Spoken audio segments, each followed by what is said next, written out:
Israel के intelligence जो bureau है, इन्होंने एक रिपोर्ट पेश किया है कि इज़राइली फोर्सेस कमज़ोर होते जा रहे हैं। उनमें वो ताकत नहीं रहेगी कि वो बार-बार एग्रेशन में हिस्सा लेंगे एग्रेसिवली।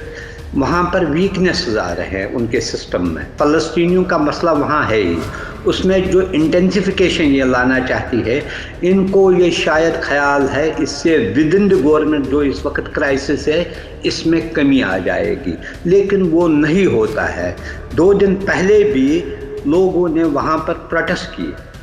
प्रोटेस्ट तो बराबर जारी है। और ये जैसे आपने कहा, चाहे वो पायलट्स है, रिजर्व्स है, डिप्लोमेट्स है, पोर्ट वर्कर्स है, इसका कोई भी शोबा नहीं है जहां इसके खिलाफ रिजेंटमेंट नहीं हुई। ये दिखाता है वाइड स्प्लिट है to strike balance between Saudi Arabia and America या इज़राइल के दरमियान। लेकिन इस प्रेजेंट माहौल को देखकर जब आपको लगता है खुद, जब यह लगता नहीं हो रहा है ईरान और सऊदी अरब के ताल्लुकात नॉर्मल आ रहे हैं, इस सिचुएशन में सऊदी अरब कभी भी ऐसा कदम नहीं उठाएगा जिससे ये एक स्टेप आगे और 2 स्टेप पीछे जाएगा।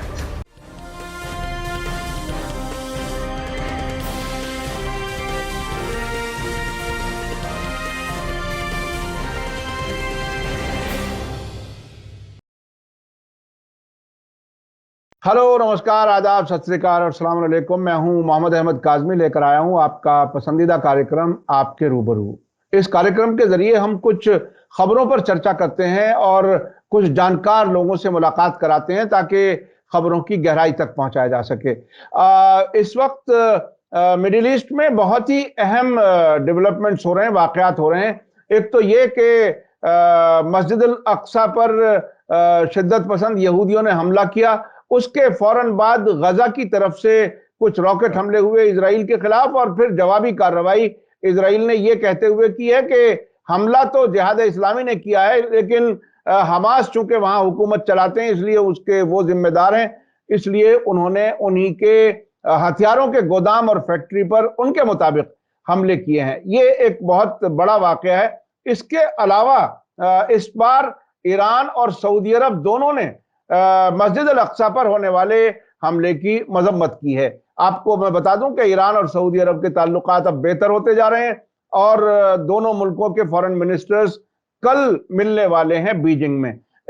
इस पर भी बात करेंगे और यह समझने की कोशिश करेंगे कि ये वाकयात आखिर किस तरफ जा रहे हैं। इस पर बात करने के लिए मेरे साथ खास मेहमान है सीनियर जर्नलिस्ट शेख मंजूर साहब, जो हमें वक्त दे देते हैं। उनके लिए उनका हम इसके लिए शुक्रिया अदा करते हैं। शेख मंजूर साहब, अब इतामर बिन गवीर की तरफ से एक बयान आया था 2 दिन पहले कि सभी यहूदियों को जाना चाहिए।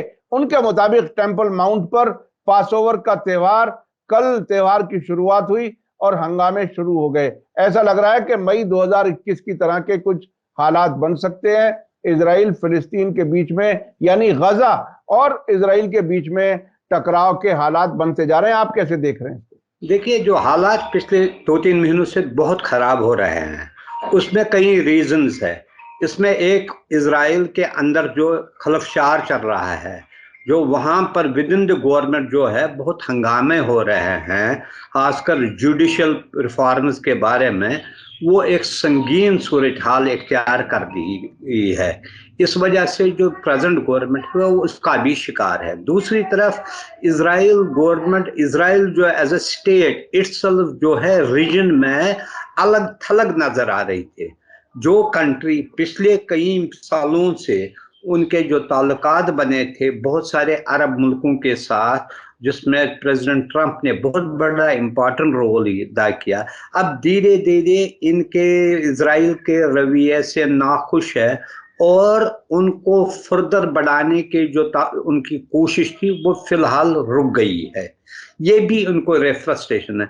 अभी आपने अगर देखा होगा, इजरायली प्राइम मिनिस्टर ने अमेरिका को भी, जब उन्होंने उनको रिक्वेस्ट की थी कि जुडिशल रिफॉर्म्स के बारे में पॉज लो, तो उन्होंने कहा ये इसको कोई हक नहीं है हमारे अंदरूनी मामलात में दखल। वहाँ भी कहीं ना कहीं डिफरेंसेस इमर्ज हो रहे हैं।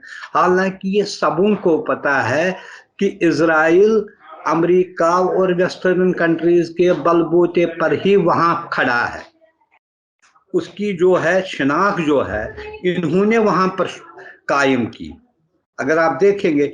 इसलिए ये जो एक किस्म की फ्रस्ट्रेशन दिखाती है। और जब कल जो वो दाखिल हुए और वहाँ जो अंदर तकरीबन 350 के करीब जो है फ़लस्तीनियन, जिनमें मोस्टली यूथ है, उनको पकड़ा। और कल एक और उन्होंने, जैसे आपने पहले कहा, इनका एक रिलीजियस फेस्टिवल है, वो कहते हैं अल-अक़सा के कंपाउंड में हम कुर्बानी देंगे। ये एक इश्तियाल अंगेजी है। लेकिन इससे आपको हमें ये भी देखना है, अटैक्स भी अब होने लगे। कल भी शायद कुछ इजरायली पर जिसमें दो जख्मी हुए, गाजा से भी रॉकेट्स हुए, रिटेलिएशन में भी हुआ। ये इजराइल के लिए, इजराइल पहले हम कहते हैं फ़लस्तीनी तो पहले से ही सितमज़दा है, ऑप्रेस्ड है, विक्टिमाइज होते हैं, लेकिन ये इजराइल के लिए भी एक बहुत बड़ा चैलेंज है, इसकी एग्जिस्टेंस के लिए। और जिस तरीके से इनके खिलाफ जो मजम्मती करारदादें पास हुई वो स्ट्रांग वर्डेड है, जॉर्डनियन का है, या आपने इससे पहले जिक्र किया ईरान और सऊदी अरब ने जो दिया है, वो एक दिखाता है। दूसरे जो इसके नेबरिंग कंट्रीज भी है वो इसके रवैये से इतना खुश नहीं है। हालांकि 1 महीने पहले मिस्र में ये कोशिश की गई थी कि ताल्लुकात को, जो टेंशन बढ़ा था, उसको लोअर करने की कोशिश की गई है, लेकिन इसका कोई नतीजा ही नहीं निकला है। फिर वो शेख साहब, सरकार का काम हालात को कंट्रोल करने का होता है। वहां बाकायदा जो उनके मिनिस्टर हैं, नेशनल सिक्योरिटी मिनिस्टर इतामर बिन गवीर, उन्होंने बाकायदा कहा कि यह सिर्फ अरबों का नहीं है, यहूदियों को भी वहां जाना चाहिए। एक तरह से प्रोवोक किया और उसके बाद ये वाकयात हुए। तो अभी क्या आपको लगता है कि जो हमास की तरफ जो हमले हुए हैं, या हमास की तरफ से या जिहाद इस्लामी की तरफ से जो रिटेलिएशन हुआ है, उसके बाद क्या हालात और बिगड़ सकते हैं? क्या लगता है आपको? देखिए, जब से प्राइम मिनिस्टर ने इन नए इत्तेहादियों के साथ हुकूमत बनाई, उस वक्त से ही ये खदशा था कि टेंशन बढ़ेगा, क्योंकि इनकी जो पॉलिसी है एक्सट्रीमिस्ट पॉलिसीज है।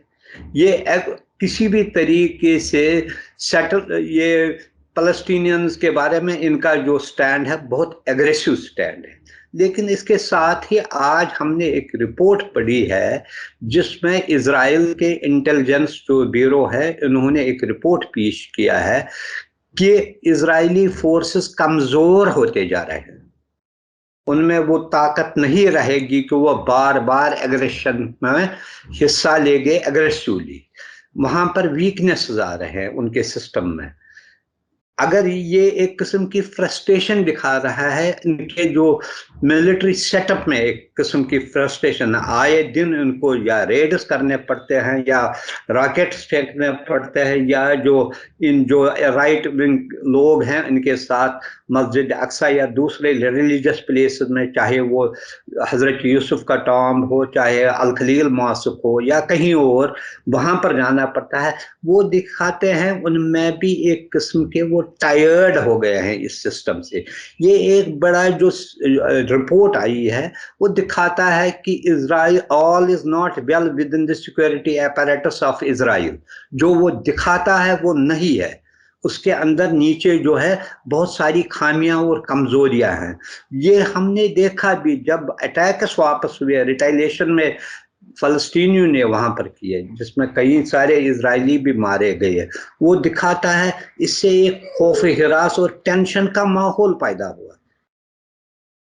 अभी अभी अभी जो आपने सिक्योरिटी के बारे में बताया, ये पिछले दिनों जब ये प्रोटेस्ट हो रहे थे जुडिशियल ओवरहॉल के दौरान, तो वहां के रिजर्व जो पायलट्स हैं, एयरफोर्स के पायलट्स हैं, उन्होंने रिफ्यूज किया। उसके अलावा और भी फौजों ने रिफ्यूज किया। इस हद तक हुआ कि प्राइम मिनिस्टर को अपने पसंद के जहाज से विदेश के दौरे पर वो नहीं जा सके, छोटे जहाज से जाना पड़ा, पायलट ने उन्हें उड़ाने से मना कर दिया। तो ऐसी हालत में अब एक तरफ तो इजराइल के खुद एग्जिस्टेंस का सवाल है, उसके बीच में ये फिलिस्तीनियों के साथ और ज्यादा यानी टकराव को बढ़ा रहे हैं, उससे फायदा किसको होगा? क्या सूरत हाल है? क्योंकि फिलिस्तीनियों के पास तो शायद बहुत खोने को नहीं है। देखिए, ये एक हमेशा ही हमने देखा है पॉलिटिक्स में, जब कोई कमजोर हुकूमत कमजोर पड़ती है तो वो अपनी कमजोरी को छुपाने के लिए डाइवर्ट लोगों का अटेंशन करना चाहती है दूसरे मसाइल पर। हालांकि फलस्तीनियों का मसला वहां है ही, उसमें जो इंटेंसिफिकेशन ये लाना चाहती है, इनको ये शायद ख्याल है इससे विद इन द गवर्नमेंट जो इस वक्त क्राइसिस है इसमें कमी आ जाएगी, लेकिन वो नहीं होता है। 2 दिन पहले भी लोगों ने वहां पर प्रोटेस्ट किए, प्रोटेस्ट तो बराबर जारी है। और ये जैसे आपने कहा, चाहे वो पायलट्स है, रिजर्व्स है, डिप्लोमेट्स है, पोर्ट वर्कर्स है, कोई भी शोबा नहीं है जहां इसके खिलाफ रिजेंटमेंट नहीं हुई। ये दिखाता है वाइड स्प्लिट है, एक तरफ राइट विंग एरियाज ग्रुप्स है और दूसरे तरफ जो मॉडरेट और वॉइसेस है विद इन द इसमें सिस्टम में। और ये दिखाता है कि इसीलिए ये कोशिश भी की जा रही है, चाहे मस्जिद अल अक्सा या दूसरे फ़लस्तीनियों पर रिप्रेशन ज़्यादा बढ़ाया जाए कि ताकि इससे फोकस हट जाए, लेकिन ऐसा नहीं हुआ है।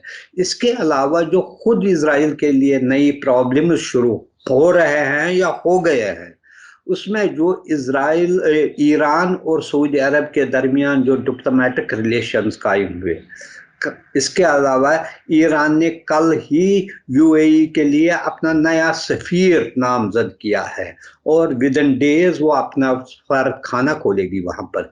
या दूसरे कंट्रीज भी अब सीरिया के साथ भी ताल्लुकात, और चाहे वो अरब लीग है या दूसरे जो यह है अरब लीग या दूसरे जो ऑर्गेनाइजेशन है, उसके वापस आने में, उनको एड देने में, उनके साथ ताल्लुकात बहाल करने में भी जो पहल हो गई है, ये भी इनके लिए लम्हे फिक्र है कि जो हालत जिनका ये फायदा उठा रहे थे डिवीजन का, पहले दो बड़े मुस्लिम कंट्रीज के दरमियान डिवीजन का फायदा उठा रहे हैं, इससे ये जिटरी हो गए। सबसे बड़ा आप देख रहे हैं जब से हालात नॉर्मल की तरफ अनाउंसमेंट की है, उसके बाद इवन इन यमन आप देखिएगा कोई बड़ा जो है कार्रवाई नहीं हुई है।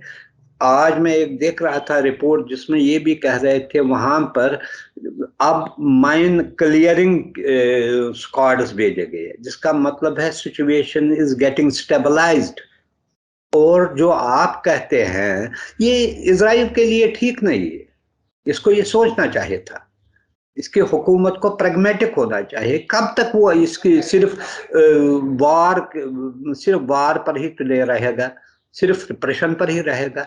एक तरफ उसने एक्सेप्ट किया था हम 2 नेशन फार्मूला को एक्सेप्ट कर, दूसरा उसकी धज्जियां उड़ा रहे हैं, हर तरफ से उसको तबाह करने की कोशिश कर रहे हैं। जो एक आइडिया था उससे भी अब श्रिंक कर रहा है। अगर ये अब तो 2 नेशन थियरी के बारे में बात नहीं करते।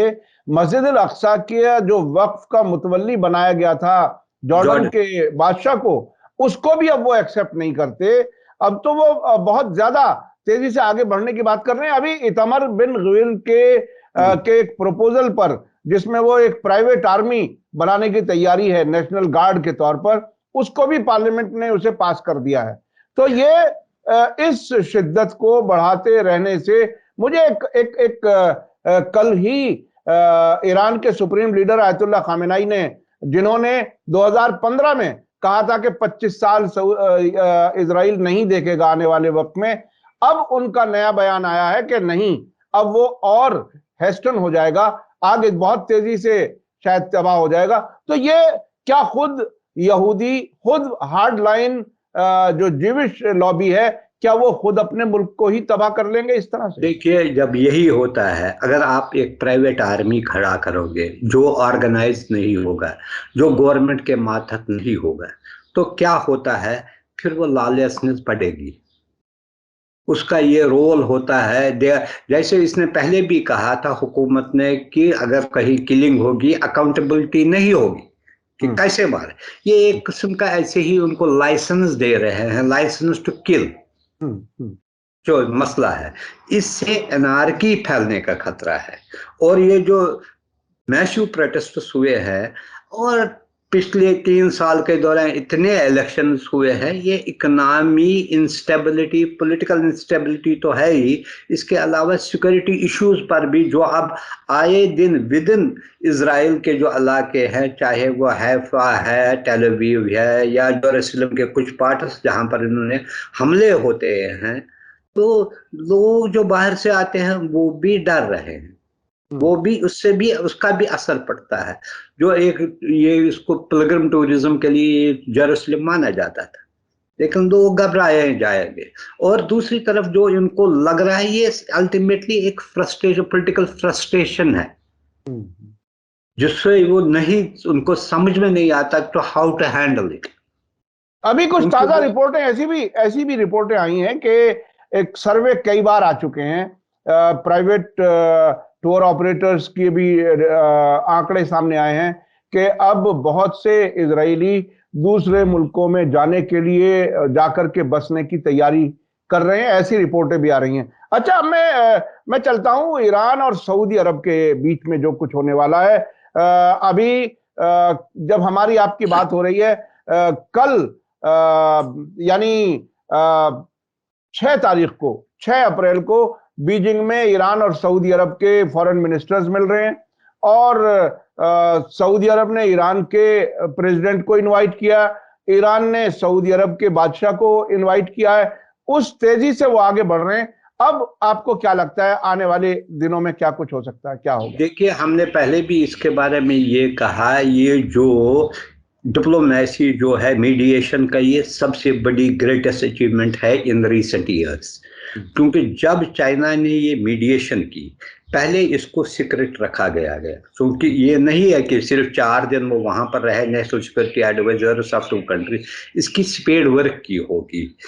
ये हम पहले भी कहते थे, it will not remain confined only for restoration of diplomatic reconciliation. इसका जो सारा इम्पैक्ट इसमें जो है, जिसके हम देख रहे हैं पिछले 1 महीने के अंदर, इसके असरात देखते हैं। मसलन इसमें सीरिया का मसला भी हल हो रहा है, यमन में भी हो रहा है, हो सकता है आने वाले दिनों में लेबनान में भी जो पहले थी स्टेबल गवर्नमेंट आ सकती है। ये एक बड़ी अचीवमेंट है जिसमें पहले से ही 2 बड़ी कंट्रीज ने शायद कंटोर्स ऑफ एग्रीमेंट जो है, बड़े बड़े इश्यूज को सॉल्व करने में, इस पर कोई इन्होंने लाए अमल तैयार किया होगा। ये मीटिंग वहां पर होना है, जो उनका जो एजेंडा है, पहले एक अनाउंसमेंट थी सिर्फ डिप्लोमेटिक रिलेशन, इसको फर्दर स्ट्रेंथन करने के लिए क्या है, उस पर शायद डिटेल बात होगी। आप इसी वजह से आप देखते हैं विद इन 1 मंथ सारा सिनेरियो चेंज हो रहा है। फॉरेन मिनिस्टर्स ने कई बार एक दूसरे से बात की, शाह सलमान ने उनको इनवाइट किया, प्रेसिडेंट रईसी ने वापसी एक्सचेंज किए, रमजान जो पॉसिबल ही नहीं, जिसको साल लगते थे, इतना फास्ट है। और इसका ये है फिर मिस्र के साथ भी, फिर बहरीन के साथ भी, फिर यहाँ भी हो रहा है। ये सिर्फ इजराइल के लिए नहीं, जो यूरोपियन पावर्स है, मसलन कल एक और डिसीजन लिया है सऊदी अरब ने, हम आउटपुट इसका कम करेंगे, जिससे ऑयल की कीमतें एकदम $10 पर बैरल बढ़ गया। ये एक नई अलाइनमेंट हो रही है और इसमें मिडल ईस्ट का सबसे बड़ा अहम रोल रहेगा, क्योंकि चाइना और रशिया के लिए stability of middle east is Paramount important. वो चाहते हैं, और अगर ये सारे कंट्रीज इस ब्लॉक के साथ मिल जाएंगे तो ये एक बड़ा फोर्स बन जाएगा। चाइना ने कल भी ये कहा है कि वो एक नए ब्लॉक की तरफ, जिसमें वो कहता है, हालांकि उन्होंने इंडिया का भी जिक्र किया है उसमें, लेकिन उसने रशिया का जिक्र किया है। और जो आए दिन, अब इससे पहले अभी 5-6 दिन पहले चाइनीज प्रेसिडेंट ने सऊदी क्राउन प्रिंस के साथ बात की। गोया इसका मतलब है ये बातचीत को वहां पर करने के लिए, इसका एजेंडा फिक्स करने के लिए ग्राउंड वर्क तैयार की होगी। और आप ये उम्मीद कर सकते हैं इस बातचीत के दौरान कुछ नए चीजों पर इत्तेफाक नजर आने लगेगा। अच्छा क्योंकि अच्छा शेख मंजूर साहब, इसी बीच में दो वाकयात और हुए हैं। वो ये कि मिस्र के प्रेसिडेंट परसों यानी 2 दिन पहले रात में वो आए सऊदी अरब जद्दा, और हाँ, और क्रम प्रिंस में सहरी का जो खाना होता है रमजान हाँ, में, उस पर मुलाकात हुई क्राउन प्रिंस मोहम्मद बिन सलमान से, और वो सुबह होते होते वापस चले गए। एक ही दिन पहले, उसी दिन महमूद अब्बास की मुलाकात हुई जॉर्डन के किंग से। हाँ। वो अम्मान में थे और कुछ ईसाई और मुस्लिम रिलीजियस रहनुमा यरूशलेम के थे, उनकी मुलाकात हुई। तो क्या उस तरफ, चूंकि मिस्र के बारे में जो हम जानते हैं वो रिसेंट प्रो पास्ट में, अमेरिकन है। वो प्रो अमेरिका है, और आम तौर पर जब इजराइल फिलिस्तीन का टकराव होता है तो वो मीडिएशन के लिए उसी को भेजा जाता है। तो क्या वो कहीं इजराइल वाले किसी प्लान पर, जॉर्डन और मिस्र, क्या उस प्लान पर अब भी काम कर रहे हैं, या क्या कुछ लगता है? मुझे नहीं लगता अभी इस पर काम होगा, लेकिन ये एक सही बात आपने कही। देखिए, प्रेसिडेंट जो सीसी है उसके दो चीजें हैं। एक तो वो टोटली अमेरिकन एलाई है, उस पर अमेरिका अभी भी डिपेंडेंट कर रहा है, लेकिन इसकी सबसे बड़ी कमजोरी ये है कि इसराइल उसको मेजर डोनर है। हम्म इतने फाइनेंशियल असिस्टेंस उनको सऊदी अरब से मिलती है, इतना किसी से नहीं मिलती है। और इसीलिए वो आमना सदक ना करता है, जो भी कोई चीज़ है सऊदी अरब का लेता है। अब उसको ये जो है, हालांकि उसने भी ये इंडिकेट किया है कि वो भी ईरान के साथ ताल्लुकात जो है बेहतर बनाएगा, लेकिन जैसे आपने कहा ही इज़ यूजिंग एज यानी कि वो दो ग्रुप्स के दरमियान जब टेंशन होता है इसको ईज करने के लिए, जब इसराइल ज़्यादा मुश्किलात में तय होता है उसको कहीं से राहत देने के लिए इजिप्ट इज बीइंग यूज्ड। लेकिन ये है कि हालात बदलने में अगर उससे भी लगा कि चेंज, चूंकि सीसी को प्रेसिडेंट बनाने में जितना रोल वेस्टर्न कंट्रीज ने किया, अरब कंट्रीज ने भी कुछ किया, लेकिन सबसे ज्यादा उसको सपोर्ट उनकी तरफ से मिली, क्योंकि वो नहीं चाहते थे अक़वामुल मुस्लिमीन की गवर्नमेंट वहां पर रही, जिसकी वजह से अभी तक वो वहां पर कायम और दायम है। उसकी वो जो है वो इनका एक किस्म का वहां पर क्लोज एलाई है।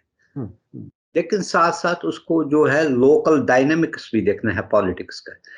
और जो मिस्री है वो तकरीबन 3 मिलियन से ज्यादा अरब में है, और खुद सीसी वो मिलिट्री अटैची रहे हैं। जब before becoming commander in chief वो सऊदी अरब में मिलिट्री अटैची भी रहे हैं, उनके साथ ताल्लुकात बहुत है उनके। लेकिन ये है वो कोशिश कराए to strike balance between Saudi Arabia and America या इजराइल के दरमियान। लेकिन इस प्रेजेंट माहौल को देखकर जब आपको लगता है, खुद जब यह लगता नहीं हो रहा है ईरान और सऊदी अरब के ताल्लुकात नॉर्मल आ रहे हैं, इस सिचुएशन में सऊदी अरब कभी भी ऐसा कदम नहीं उठाएगा जिससे ये एक स्टेप आगे और 2 स्टेप पीछे जाएगा। इसमें जो है फिलहाल आप देखिए इजराइल का मसला फिलहाल आप बाहर रखिए इससे, क्योंकि ये डिप्लोमेसी का यानी यानी वो जो नॉर्मलाइजेशन का सिलसिला चल रहा था तो वो अब वो नहीं होगा। दो चीजें नहीं हो सकती। हाँ हाँ एक तरफ आपको सऊदी और ईरान के रिलेशन, दूसरी तरफ सऊदी इजराइल, वो नहीं पॉसिबल है। जो जी कुछ जी होना था तो हो गया। जी जी जी अब ये एक नया रूट है, ये नई। हाँ, यानी यानी इसमें कहीं ना कहीं ईरान जो है वो एक बहुत ही इंपॉर्टेंट पावर के तौर पर है, और उसको अगर सऊदी अरब अहमियत देना चाहता है तो वो उसे इजराइल से जरा दूरी बना करके ये मैं कहूंगा वो जितना हमें थोड़ा बहुत समझ है इसकी, जी जी this must have been conveyed to Saudi Arab पहले ही कि इससे ताल्लुकात में खराबी हो जाएगी या नहीं आगे बढ़ेंगे। जी जी। और वो भी जैसे मेरी समझ में है, पिछले 1-1.5 साल से हम कह रहे थे, कई बार जब कहा वो मिला इससे मिला, हम पहले से कहते हैं, अभी उन्होंने रोक लगाई इस। हाँ हाँ, वो एहतियात से काम ले रहे थे, रुके तो हुए थे। एहतियात से कहा, उनको जरूरत क्या है, इनका क्या फायदा है? जी जी जी। मुझे बताइए, इजराइल जो है, ये हमें एक और चीज है, एक छोटी सी कंट्री है, 9 मिलियन और मे बी 10 मिलियन अब होंगे। इसके साथ आप कारोबार नहीं बढ़ा सकते, ज्यादा से ज्यादा $3-4 बिलियन ही कर सकते। छोटी कंट्री, इसकी रिक्वायरमेंट भी क्या होगी बिल्कुल। और मिलेगा क्या आपको? हम्म। एक्सेप्ट आप कहते हैं technology which is available in Europe, आपके अमेरिका के साथ, ये अब ताल्लुकात आपके चाइना और दूसरों के साथ, इसलिए वो देखते हैं आजकल हर कंट्री अपने बेनिफिट्स का देखते हैं। जी जी जी, हर हर हाँ, मुल्क अपने कारोबार, अपने फायदे को देखता है। और इसमें इतना है ही नहीं उनको ये। और जी। इसीलिए आप देखते हैं, आप ये इससे भी नजर देखने, जो ओआईसी का स्टेटमेंट आया बड़ा फोर्सफुल आया। हम्म। जी पहले जी आते थे कंडेमनेशन रूटीन में आते थे ये, इसमें ये नहीं कि थोड़ा बहुत ये इंटेंसिटी जो आई है, ये इसी वजह से ये कन्वे मैसेज करना चाहता है कि नहीं, ये अब नया है हमारा जी स्टैंड। जी। यानी इस तरह से हालात बहुत तेजी से बदल रहे हैं, और उन बदलते हालात में अब इजराइल के लिए बहरहाल मुश्किलात दाखिली तौर पर भी हो रही हैं, और बाहर जो अरब मुल्कों से ताल्लुकात नेबरिंग नॉर्मल। नेबरिंग मैं इसके लिए जी सबसे बड़ा ये मुश्किल चैलेंज जी होगा। जी जी, वो भी एक जो है वो रुकावट एक तरह से आ गई है। बहुत बहुत शुक्रिया शेख मंजूर साहब, आपने हमें वक्त दिया। मैं अपने दर्शकों से बता दूं कि बिल्कुल जो ताज़ा खबरें आ रही हैं, उसी के साथ साथ हम आपको ओपिनियन और ऑब्जर्वेशंस भी सीनियर जर्नलिस्ट की पहुंचा रहे हैं, ताकि आप सही चीज़ों को सही वक्त पर समझ सकें। इसी के साथ मुझे दीजिए इजाज़त। धन्यवाद, शुक्रिया। जय भारत, जय हिंद। मीडिया स्टार वर्ल्ड के और वीडियो देखने के लिए हमारे चैनल को सब्सक्राइब करें और सीधे नोटिफिकेशन पाने के लिए बेल आइकन दबाएं। और अगर हमारी खबर सच्ची और अच्छी लगे तो अपने व्हाट्सएप, इंस्टाग्राम, फेसबुक और ट्विटर अकाउंट पर ज़रूर शेयर करें।